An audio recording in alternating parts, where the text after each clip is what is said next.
What's up, ladies and gentlemen, and welcome to another episode of COASTER-net. I'm, of course, Andrew Barchak from Chicago, Illinois, joined by Mr. Quarantine himself. Yes, Danny Miller, you are here tonight. We're trying to break through the monotony. We got the list, Andy. We got the list.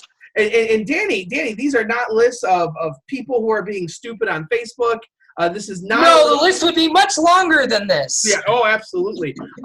So we know that you might be bored at this point. We get it. Okay. All those people following the recommendations of staying indoors, trying to find stuff to do. So Danny, here we are, the giving people that we are, and we're going to give you a brand new episode of COASTER-net Uncut. Danny, we've got a very special show. You showed the list. We've got the list of most anticipated rides of 2020. Danny, an asterisk, though, assuming that everything opens. Well, and that's the thing. And we've already got one ride from 2019 that's on this list that we'll talk about here tonight. But, I mean, let's be real for a second, because I'm sure people are dying to hear our thoughts. Those people who haven't already pissed us off on social media are dying to hear our thoughts. I mean, this is let's be real for about 2 minutes here, and then we'll get into the fun. Wait, Danny, are you requesting a serious moment right now? I am requesting a serious moment, Andy, for just Danny, it is granted for the first time ever on COASTER-net Uncut. Granted, serious moment request. Granted, you may go. That's right. Now, Andy, we're going to be serious for about 2 to 3 minutes here. We're going to talk about this sort of in the public forum, and then we're going to get onto the theme parks and roller coasters, because that's why the good people of YouTube and a lot of the bad people of YouTube come to this channel week after week, day after day, year after year to watch our content. We're going to talk about all these wonderful rides that we have opening up in 2020, hopefully. And but we need to at least address the elephant in the room here. We're sitting here right in the middle of March. I recently just on my own accord, after some heavy discussions with you and Aunt Sue and some other folks, we decided to not go to Pigeon Forge and go to Dollywood for the Coaster Crew event. Turned out to be a good decision because the park ended up closing. We wouldn't have had the event anyway, would have risked the travel and being away. So we chose to stay home. This is a serious situation we're in right now. And I think that we've seen quite a few people that don't seem to be taking it seriously yet. And I think the best way to simplify it here is, we can either do the right thing as individuals and as human beings to help our fellow humans, and we can sacrifice maybe a couple months, hopefully at most, of our theme park season and get back into the parks for summer, have a good summer, have a good fall, have a good haunt season, have some good holiday time at the end of the year, and hopefully everything will be back to normal by then. But I think we need to make that sacrifice right now as a group. You and me, if we get sick, we're probably going to be fine. But it would be a disservice to all those other people, whether it's pre-existing conditions, whether it's older folks. We have a responsibility as healthy human beings to not be interacting with those folks and not being in large groups right now and not going to sporting events. Not that we would be able to. But there's too many people who are making the decisions to go do those things anyways, which is why we're seeing all this, all these different states of emergencies and all these different orders being put out by various levels of government. And we're not going to talk about politics. We're not going to talk about government. That's not what we're here for. But it's really a matter of we're either giving up maybe a couple months here to get a good summer, hopefully, or if we don't take this seriously and we don't do what we're being asked to do, we might risk losing the whole season. And I don't think anybody here, certainly not the two of us, and nobody watching wants to lose the entire 2020 season over this. So do us a favor, do yourselves a favor, do your friends, do your families, do your grandparents, and all the people that you don't know a favor. Stay inside unless you absolutely have to go to the grocery store or put gas in your car.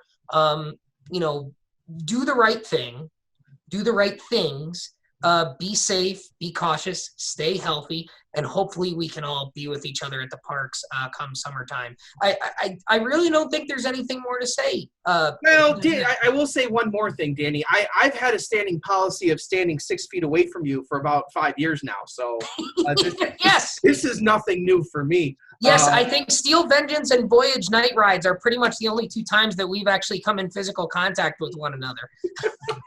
And that's because they forced me to sit next to you. They wouldn't let me ride it by myself. So well, anyway. we tried to not bump shoulders on some of those rides, but Steel Vengeance and Voyage, they just have their way. You can't fight the man sometimes. So, I know. So be smart, do the right thing.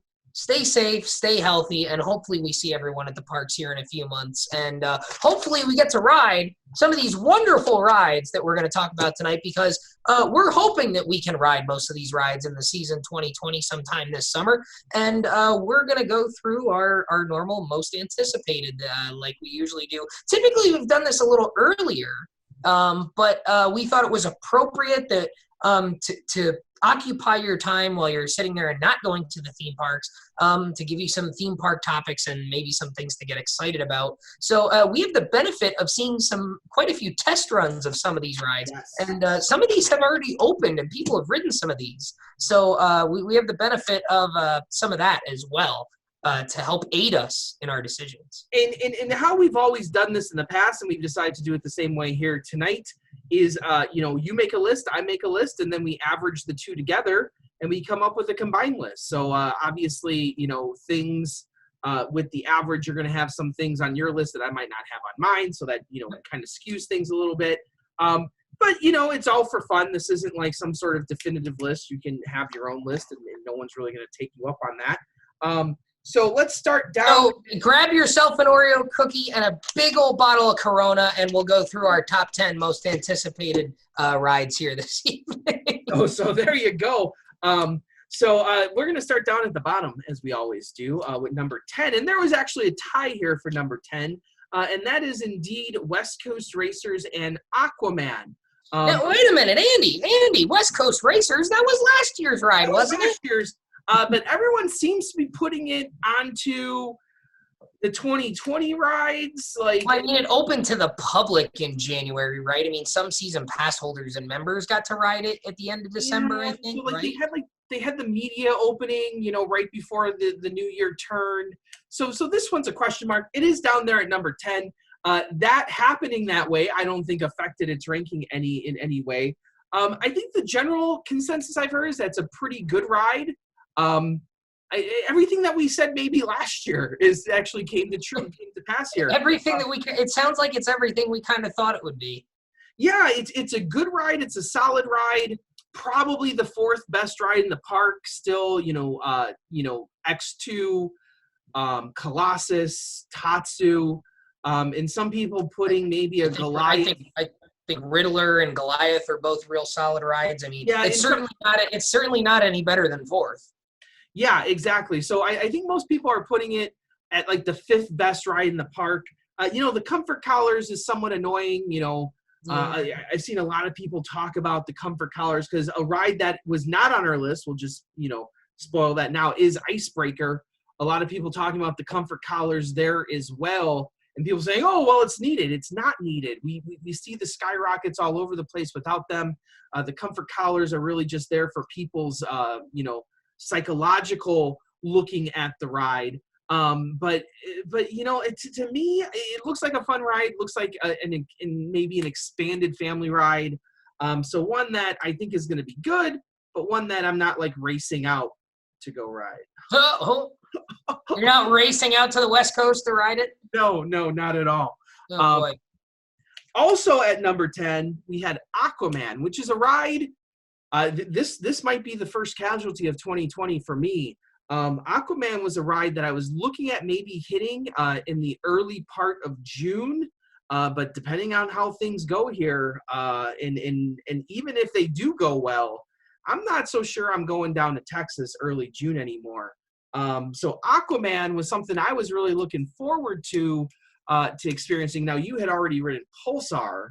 So Aquaman wasn't one that was in my personal top 10. We both had West Coast Racers at number 10, I believe. You had Aquaman at number 9, and I had it outside of my top 10 group. So the averages, they end up tied.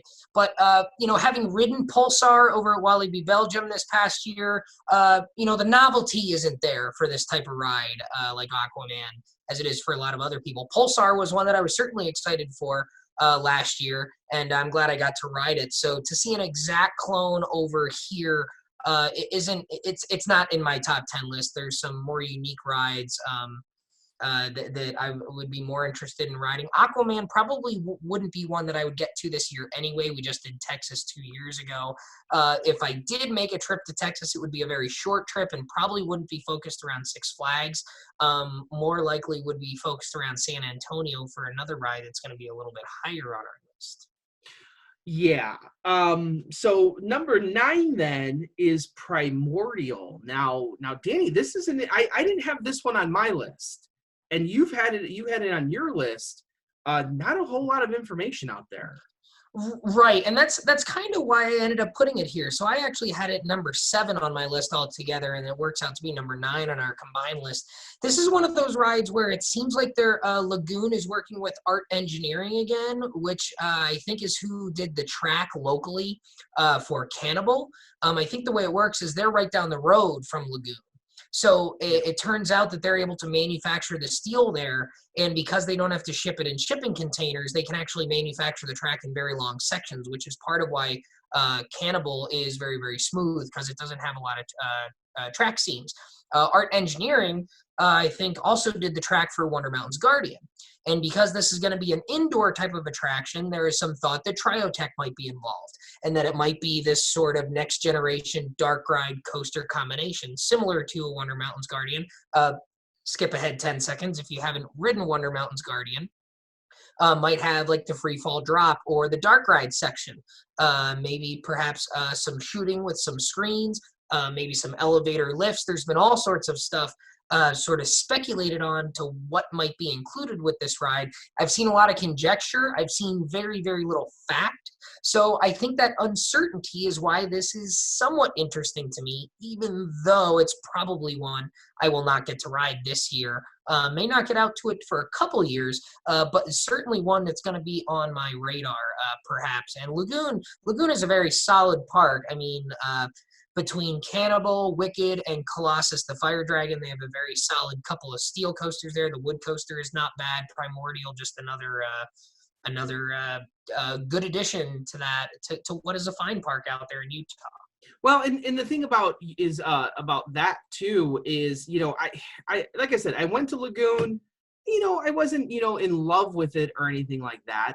But recently, in the area is another park that I am somewhat more interested in. That's Evermore. So going back to Lagoon might give me a chance to go to Evermore and experience that. Lagoon's got a couple of the classic dark rides too. The Terror Ride and Dracula's Castle. I think they just refurbished. I think Terror Ride, I think, just got refurbished. Dracula's Castle, I think, been refurbished recently as well. And they got beaver tails at Lagoon. So there's a lot of good reasons to go to Lagoon if you haven't been there for sure. So number 8, we both had this ranked at number 8, and that is Fly at Phantasialand. So we are expecting this ride to open in 2020 finally, after hearing about it for how many years now? Couple of years. Yeah. So this is, we've seen track go up. We still haven't seen a whole lot of, and that's interesting about this whole class here too. Is that there's a lot of rides on this list that we have not seen a full POV for yet, that we've seen, maybe renderings, we've seen maybe overlays or layouts or something like that, but there are a lot of rides on this list that we have not seen a full POV yet, which might be unique to this year, right? Yeah, I mean, we know that the bush parks tend to not come out with POVs immediately when they announce rides. So because we're getting 5 rides in that chain this year, we have quite a large class that we haven't seen POVs for, Primordial being another one. And then Fly, I mean, Phantasialand, typically, I don't remember seeing a POV for Terran. until we saw the actual ride. Saw plenty of pictures of it. But Fly is mostly indoors, or a good chunk of it is indoors. And because it's launched, we don't have a really good idea of the sequence of elements, what comes after the lift hill based on height. We don't really know. And I can tell you this. Driving around the outside of Phantasialand, having arrived there and departed from there, and even walking around the park, you cannot see any of the ride from inside the park. The whole area that they're building, the new area, the name is escaping me at the moment. I could look it up, but don't want to have the show drag on forever. But you can see very little, if any of it, from inside the park. It's nestled between sort of the main entrance area where Mouse Au Chocolat is, and then going over towards the indoor section of the park where you have rides like Vinjas and the Crazy Bats VR coaster. It's in between that section there. So it's really, really hard to gauge even what this ride might be like, unlike an Iron Quasi or a Texas Stingray or an Orion or a Candemonium. It's really hard to tell what we're really in for with this ride because we just can't see a whole lot of it. And we both had this at number 8. This is one that would be higher on my list if there was a sporting chance that I would go ride it. But having just been there last year, going to be at least 3 or 4 years until I go back to Phantasialand. But certainly one that we'll be excited for when we go back. Number 7 is Emperor at SeaWorld San Diego, a much better name than the Mako name that they had originally tagged to this. Emperor, we've seen test runs for this one already. We've seen it out on the track. Danny, I really like the way this one's looking so far, right? Yeah, this one looks real solid. I mean, if we learned one thing from our trip to Europe last year, I think it's that these middle-sized dive coasters can really do some fun things. Krake was a little bit of a shorter one there at Heide Park, only a couple elements, but Baron 1898 at Efteling, or if I say it in Dutch, Baron 1898. I haven't said that in a while. There you go. Yeah. That is proof that the dive coasters don't have to be 200, 250 feet to really provide a good thrill. Baron is one of the smallest ones, and fun fact, the only one that doesn't have a turn at the top of the lift hill before the drop. Which is kind of interesting fact there. But it's modest in size, has some good elements, and has some great theming. I don't know what their plan for the overall theme of Emperor is. It doesn't look like there's too much around the ride itself. Maybe we'll have some queue line theming. Similar to how we have with... You know what's funny is this has been one of the major criticisms of this ride so far, is that there looks to be no theming whatsoever. Yeah. And on top of that, it also seems like there's not even a station, that they just have like a platform without even a covering yet. Really? And that's been one of the criticisms. Have we seen a full run of this? Have we seen video of this running on the track test runs, or am I imagining this? There is testing out here. Okay, I'm not crazy, correct? No, there is. I do remember seeing it. There is testing out there. Yeah, I mean, I wouldn't be surprised if we saw something like a Manta or a Mako where you've got some loose theming in the queue. Danny, I'm telling you, people are saying that there is no theming, that they just plop this right down. Now to me, I could care less that if you're going to spend an extra $1 million on theming and you say, hey, I'm going to put that extra $1 million to make a better ride, then I'm okay with that, and for all intents and purposes, this ride looks to be pretty legit. That, like you said, the smaller dive coasters look great. The way it goes through the elements, much more nimble, there's more elements. I know for a fact I've seen videos of this now. Like I just can't. Yeah, I'm watching it right now. It definitely is, and it does seem to go through the elements with a fair amount of speed. Yeah. And it's certainly not quite as warm in Southern California yet as it would be during the year. They got the water dummies in it, so there's certainly potential for this to be a nicely paced, intense ride. I think there's certainly a lot of potential for this ride here. I think there's good things to come with this ride. again, these smaller, mid-sized dive coasters with fewer seats across can be a little bit more agile and take the elements with a little bit more speed and aggressiveness. So I think there's some upside to having the smaller dive coasters, and I think Emperor might be able to take advantage of that. And I would not be surprised if maybe the best thing I can think of is if this like coaster basically turns into you remember California's Great America, like a Patriot station, something like that, where it's just there, you know. Yeah. I don't think there's anything wrong with that at some point. Well, not in San Diego, right? I mean, if it were in Seattle where it rains 300 days out of the year, then I'd have a problem with it. But I mean, in Southern California, San Diego, the weather is gorgeous 350 days out of the year. I mean, that's probably okay. So I'm not going to get my panties in a bunch over that one. Coming in at numbers 5 and 6, they were tied here. Our two rides. We'll first start with Pantheon at Busch Gardens, Williamsburg. Now, Pantheon is one that we've been tracking. Both of us keep kind of waffling with Pantheon a little bit. It looks like a solid ride. The question is it just going to be a solid ride, or is it going to be an amazing ride? And that's where my question mark comes in at. The launches look great. The elements look great. Are there going to be enough of them to make me think, wow, this is really fantastic? Yeah, and this goes back to what we talked about with Busch Gardens Williamsburg a little bit ago, right? Where we talked about the potential of another big ride coming in 2021, this multi-launch ride that might be over 300 some odd feet. And my argument there when we first heard about that was, if you were going to build two rides very similar back to back, why wouldn't you combine them and make one gigantic badass ride that's really long, like a Terran or something like that? And to me, I keep going back and forth on Pantheon, right? Because it's Intamin's back, right? And Intamin does some great things. Intamin's back in the U.S. doing something that similar to what they used to do. And this ride could be a lot like Maverick, or it could be a lot like Terran. It's got the same restraints that Terran has. So I know that the comfort is going to be there that isn't necessarily there on a ride like Skyreth or Intimidator 305. But then I see the elements, and some of the elements look great. You've got this outside bank turn. You've got this stall type inversion.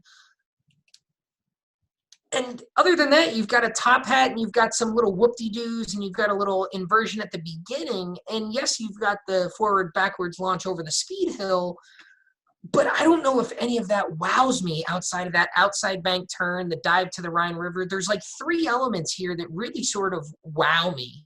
And maybe it'll be a thing like Terran, where it's more of the whole package, as opposed to just a handful of elements that really stick out. Because if you ask me to think of two or three elements that really stand out on Terran, I can point to some, but really it's the whole package that really sticks out to me. And a ride like Maverick, if you ask to come up with two or three elements that stick out and really make Maverick the ride that it is, I really think more about the entire ride. It's the collective over the yeah, and Terran and Maverick are very similar in a lot of ways, and I think one of those ways is the fact that the sum of the whole is greater than the sum of the parts.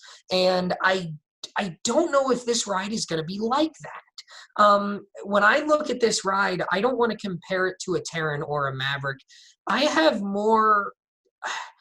get more of a Storm Runner Copperhead Strike type of feel, or a Blue Fire Mega Coaster. And I understand it's Intamin, and Intamins are more intense than mock rides in general. But I look at this ride and I see a Storm Runner mixed with like a Blue Fire or a Copperhead Strike, as opposed to a Maverick or a Terran, because it's got the bigger elements that seem to be more drawn out. And maybe that means more sustained airtime, which would be, I would welcome that. But I'm just a little bit skeptical about just the totality of what this ride might be. And I am perfectly okay with this ride surprising me. I don't think it'll shock me, because I think it's going to be a really good ride. But I am perfectly okay with this ride surprising me and being a top 2 or 3 ride of 2020. I would welcome that. Yeah, no, I think you nailed it right on the head there. And that's one for me. Like you said, I don't think I'm going to get out to Pantheon this year. Mhm. That's the one. Well, there's a lot that I'm probably not going to get out to here, but Pantheon is one of the bigger ones in quotation marks that I don't think I'm going to be able to get to. And that's one that I would more than likely get to. Yeah, the second one at number tied for fifth is Texas Stingray, another one that's already been opened. We've gotten the opinions of many, many people on Texas Stingray already. This was one that I think we might have had some question marks when it was first announced. Like, is this going to be an invader? Is it going to be like another Wooden Warrior? Is it going to be too small? But it seems like the general consensus coming out of the people who have ridden it is that it packs a little bit of a punch, that especially in the back seat. It seems to be a backseat roller coaster. Most people are saying that's the best wood coaster in Texas. The only real competition there is Boardwalk Bullet. Some people might say Switchback at ZDT. I was not a Switchback fan, though. So Yeah. Stingray No. being the best wood coaster in Texas, well, it's saying something because a lot of people like Boardwalk Bullet, but is it really saying something? I don't know. But it looks like it's going to be a pretty solid ride. Well, and I bolstered this one a little bit, right? Because I ended up having this one at number 4. Yeah. And if you would have asked me, 3 or 4 months ago, I probably would have had this one around 6 or 7.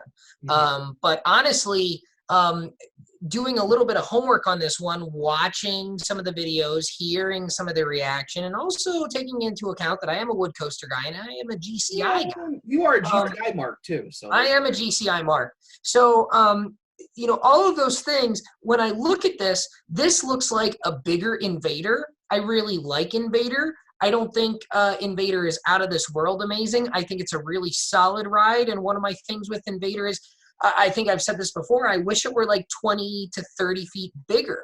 And Texas Stingray has a lot of the same qualities. It's got a little bit of the straight drops. It's got the same sort of drop at the beginning that goes to the other side, the other way, where it turns right and then there's a straight drop.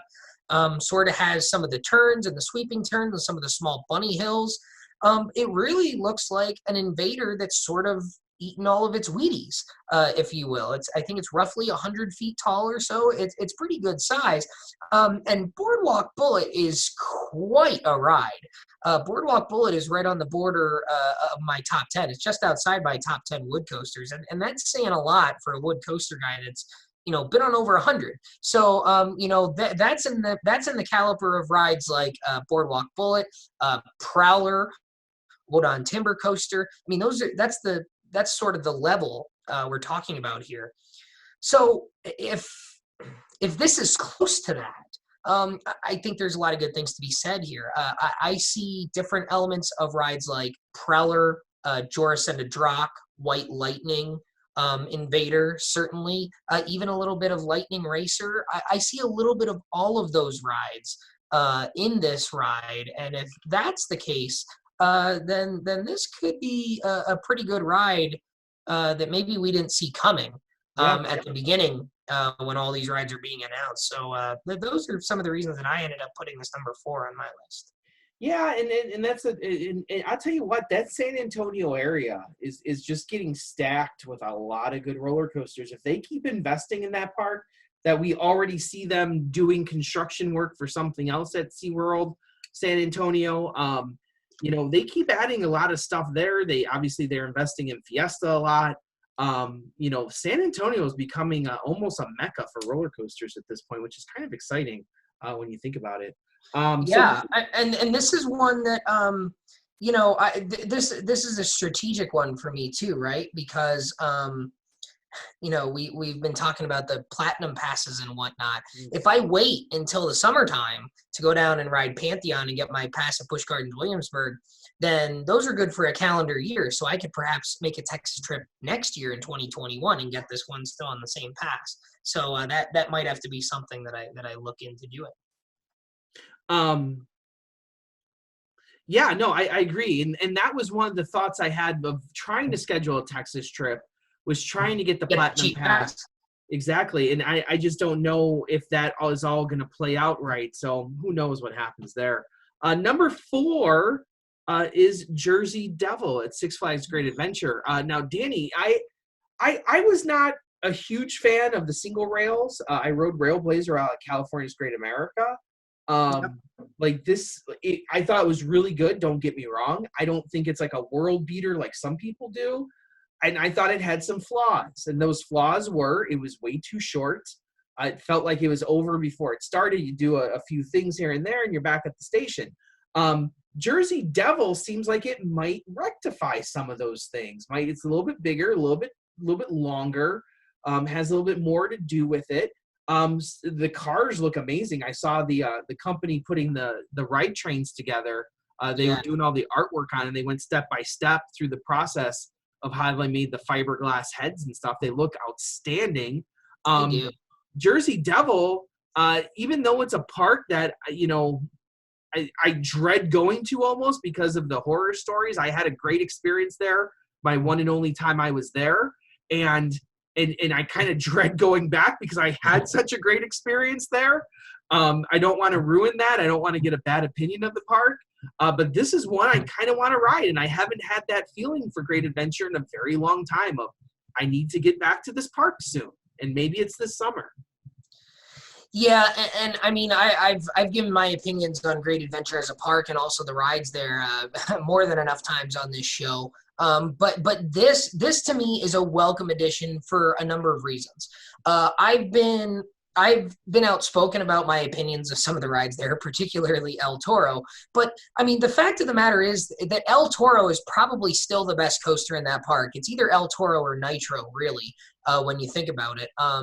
Some people might say King Ka. I know some people would say Bizarro, and I think Bizarro is certainly in the top 3 discussion. But generally, I think it's Nitro and El Toro are the top 2. And when one of them opened in early 2000s, one of them is mid 2000s. I mean, your top 2 rides are both at least 15 or more years old, basically, when you're coming up on this season here. It's time for something new. It's time for a new headliner, and I think this could be that ride. And when I put this number 5 on my personal list. I had Texas Stingray number 4, again, wood coaster guy. But I debated between this one and Pantheon at number 5, and I ended up putting Pantheon number 6. And I gave Jersey Devil the edge because if you do the comparison of, like I said, sort of a mix of a Storm Runner and a Blue Fire, you end up getting somewhere right around where I rank the single rails as they currently are, the Wonder Woman and the Railblazer. That's kind of like the average of where I have Storm Runner and Blue Fire.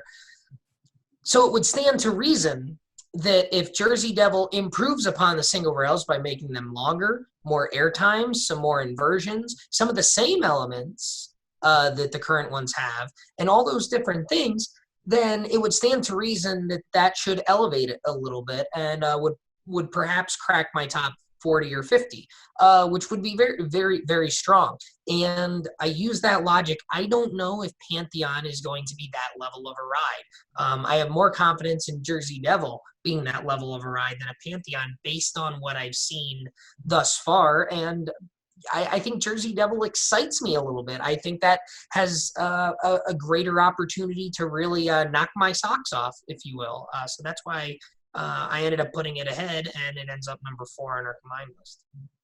Yeah, I think it's one that I also think it's one that could be a big disappointment too. If it doesn't maintain its speed, it's got mid course. If the line and the single rails don't have that problem. At least the 2 that we've seen didn't have that problem. So I don't think that doesn't concern me as much here as it has in the past. Certainly the new Iron Horses with the new trains seem to be maintaining their speed much better. The single rails don't seem to have that problem either, so I'm hopeful that is not going to be an issue with RMCs moving forward. So I actually did not even think about that, oddly enough. As much as we've talked about that in the past, that is not something that crossed my mind. I don't think that's going to be an issue at all here.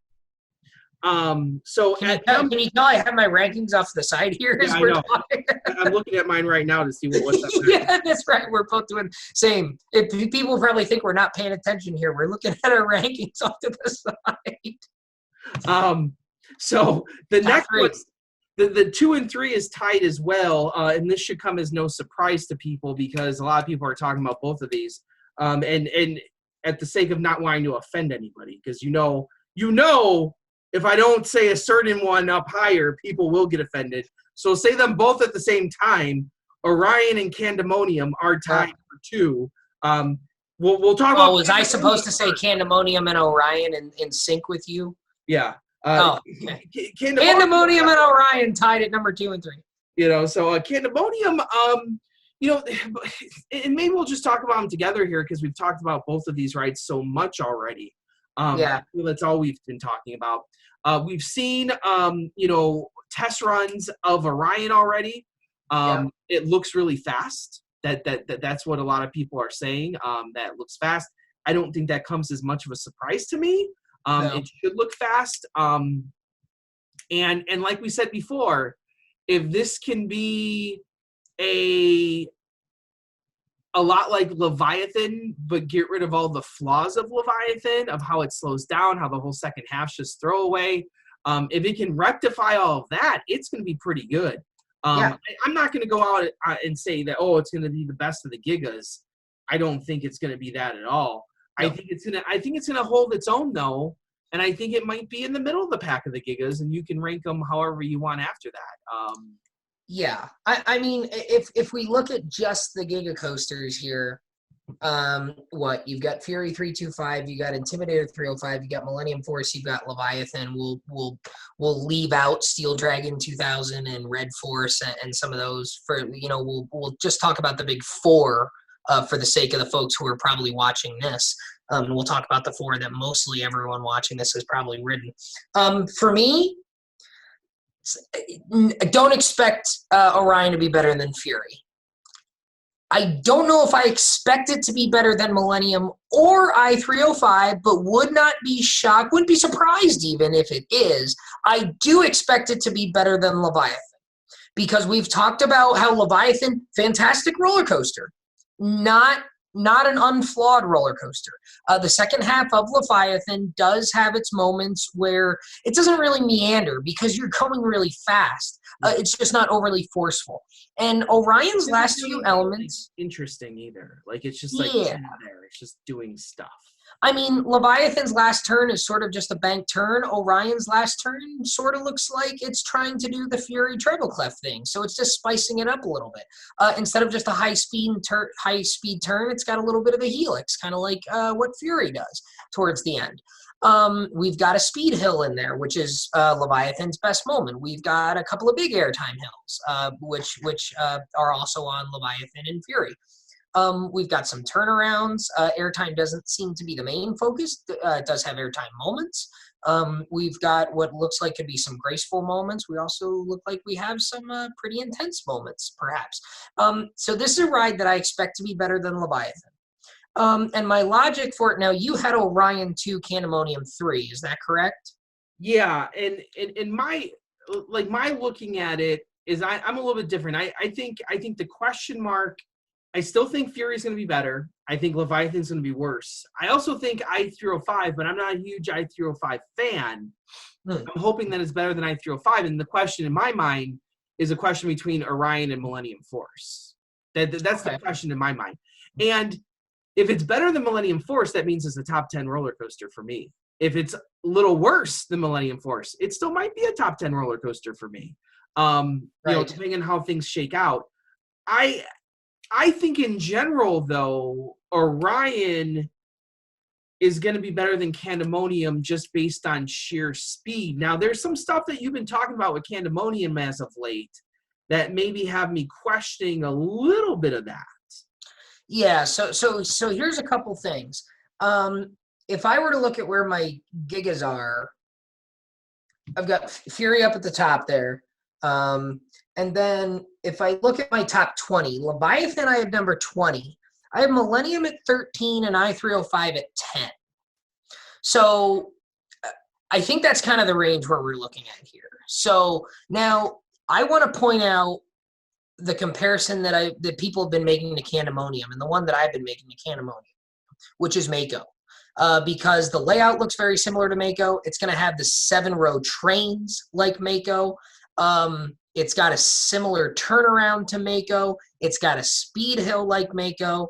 And the one thing that Candemonium does not have that Mako does is a mid-course brake run. And that to me could be the tipping point. Because Candemonium looks very similar to Mako. The crests of the hill, the apices of the hills look very sharp like Mako's, which means that there could be some rather strong airtime. We've got the speed hill mixed into the middle of it. We've got the helix with sort of the off camber turn. We do have a trim brake, but the trim brake is on the last hill before the helix around the fountain. It's not on one of the big hills in the first half of the ride. Now, I haven't been to Hershey in a couple weeks, but all the photos I've seen show the trim brake towards the end of the ride. Now, Mako has one sort of in the middle of the ride. So the lack of a mid-course brake run and the fact that a potential trim is at the end of the ride, right after all the airtime occurs and before you get the helix, to me means that there's not a whole lot hindering this airtime on Candemonium. And Mako, that trim brake can hit hard, and then you've got the mid-course right after it that really sort of neuters the last few elements. Now, there's not a whole lot of airtime hills there. There's sort of the one right after the mid-course. But I think Candemonium has every chance to be better than Mako. And Mako, looking at my rankings here, I have it number 16, which is right in the middle of Millennium Force and Leviathan. So if Candemonium's a little bit better than Mako, and Orion is a little bit better than Leviathan, it still stands to reason that I might like Candemonium a little better. And the fact that it's in my backyard. And I'm going to have a B&M right down the road from my parents' house, essentially, to go ride all the time. And having the Hershey Park season pass this year, Candemonium might be the ride that gets me to buy the Hershey season pass every year as opposed to just every couple of years. And that's why I have it higher than Orion. I don't know. I'm kind of like torn on it. And you know, I'm not a huge Mako fan, but the things you've been saying about Candemonium make me think that it could be a lot better. But I just don't think that it's going to be a top 10 ride. Where I'm kind of looking. I don't know if it's going to be top 10, but I expect both of these to be top 20, top 25. If they're not, there's a problem. Well, for me, I am expecting Orion to be a top 10. So that's kind of like how I have my breakdown there. Okay. Yeah, I mean, and I've been saying this for a while now, but I'll go on the record and say it here in case I haven't on the show. I think Candemonium needs to be, should be, and will be the best ride in Hershey Park. Skyrush was a top 10 ride when it opened in 2012, but we've had so many great rides built since then. Skyrush is not a top 10 roller coaster anymore. And I think Candemonium should be and will be better, at least in my opinion, than Skyrush. And if Candemonium is not my favorite roller coaster at Hershey Park come opening day, then I think there's a real problem with this ride. I don't expect it to happen. I think it will be. I think it'll be quite a strong ride. I think it has potential to be a top 15 ride in my personal rankings, and I hope it will be. It's got all the potential. So obviously number one then, we both had it at number one. A strong number one, I think, is Iron Quasi.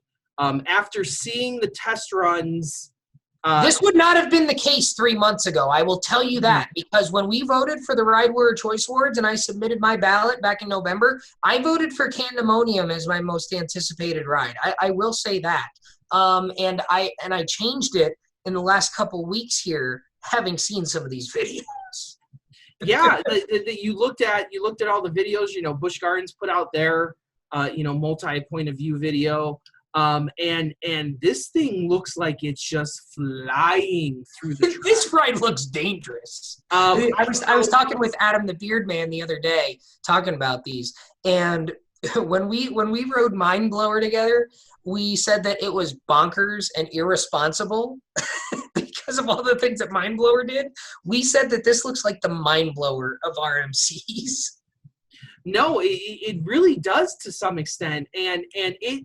You know, my fear, the first time I saw the videos, I was talking to you, and I'm like, my fear is, you know, are they going to neuter this at some point? Because is this going to be too intense for the Tampa market? For, you know, like the Disney World, Orlando market, you get that spillover into Tampa sometimes. Is this going to be too intense for the people who are riding it? You know, if this was anywhere else, if this was, you know, at a Six Flags park or at, a Cedar Fair park, I'd be like, okay, this sounds about reasonable.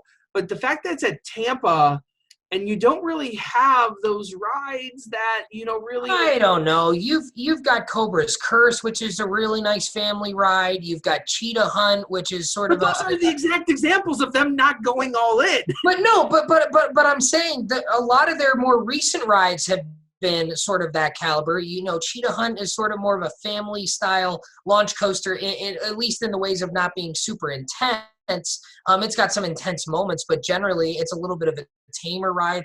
I mean, SheiKra, it looks menacing, but in terms of forces, it's not overly intense.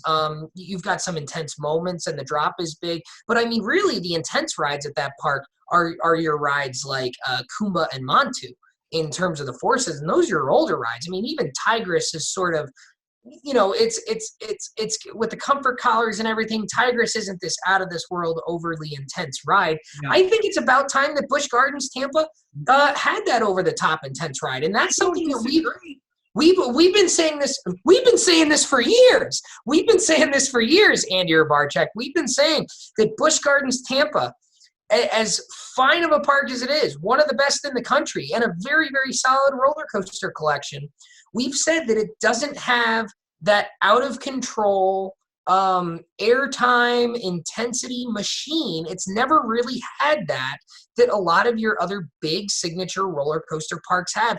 And I think that they know that. I think they've been watching this show. And I think that they hear that and they said, you know what? We're going to do it up. And I'm not saying this ride's going to be better than Steel Vengeance. I don't think it's going to be. I think it's going to be a little bit of a different ride. Steel Vengeance is sort of one of those rides that sort of just builds as it goes the entire time. And it gets more intense and more intense and more intense as the ride goes on. And I think this is one of those that's going to be a little bit shorter than Steel Vengeance because the track length isn't as long. But it's got roughly the same amount of height to it, but then all the elements after that first drop are much, much shorter than Steel Vengeance's other elements that come immediately after the lift hill. So Steel Vengeance has these nice sustained floater moments, and that first hill after the drop of Iron Quasi doesn't look quite as drawn out. So the airtime might be more intense, but it's not going to be quite as long or sustained, I don't think. And then some of these other elements are just taken with such brute speed, you're just going to rip through them.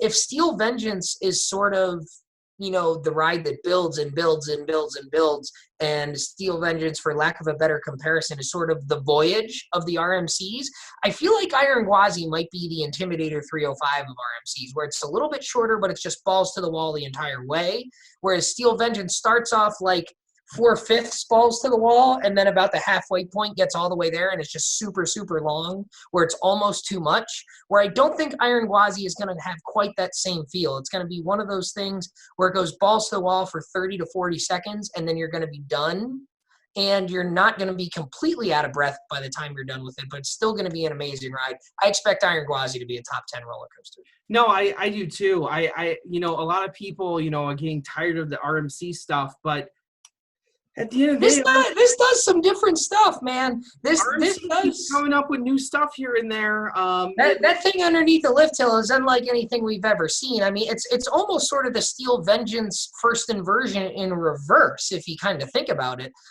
which could be really out of this world. But I mean, if you haven't seen the videos, go watch these videos. You will agree with me. No ride in the world should go through a cutback turn that fast. It literally looks like it's going to push someone through the floor, not throw somebody out. It's going to push someone through the floor because I think that there's potential for some serious gray out in that turn. Because I'll tell you what, Untamed over at Walibi Holland, which we've talked about quite a bit here the last month or so through the Thrilling 32, Untamed has a little bit of an overbank turn right towards the end of the ride. And it's got some good lateral force and a little bit of positive push, and that's at the very end of the ride. If that's any indication of what this cutback element turn might be like on Iron Quasi, you folks are in for a treat. We're in for a treat. No, I think you're right. And I'm hoping that Iron Quasi is that ride that, because Busch Gardens Tampa has always been one of my favorite parks, my second park that I love going to. Yeah. 3.1, Busch Gardens Tampa 2, and I'm really hoping that Iron Quasi really pushes it over that edge for a place that when we look at America, this place has got a really outstanding lineup of rides with Kumba and Shikra and Quasi now and Chiahan and Montu. You're talking about some pretty, not just a good lineup of rides, but rides that you can argue are maybe the best in their categories. You can make an argument for Montu being the best invert. You can make an argument for maybe Shikra being the best dive coaster. You can make an argument for being, Kumba being the best B&M looper. And you can, it's a solid ride place. And I'm just really excited. And the logo looks great. The colors look great. The station looks great again. It's Quasi's pretty exciting. And I think it's overall exciting for Busch Gardens Tampa to be really in that upper echelon of parks that when we look at America, at least. Yeah, and I mean, the debate that we've always had and we've sort of always disagreed with is the debate between Busch Gardens Williamsburg and Busch Gardens Tampa. We've sort of talked about, Montu Alpengeist, sort of wash them out. And then, you've got Griffin Shikra, you can kind of wash them out. And then you're sort of left with apples and oranges the rest of the way. And, because you've got Invader, Apollo's Chariot, Loch Ness Monster, which Tampa doesn't really have anything like that. But then they've got, Kumba. They both have their Skyrocket 2s, so you can sort of cancel those out. Cheetah Hunt and Verbolten. I think Verbolten's a little bit better in a lot of people's opinions.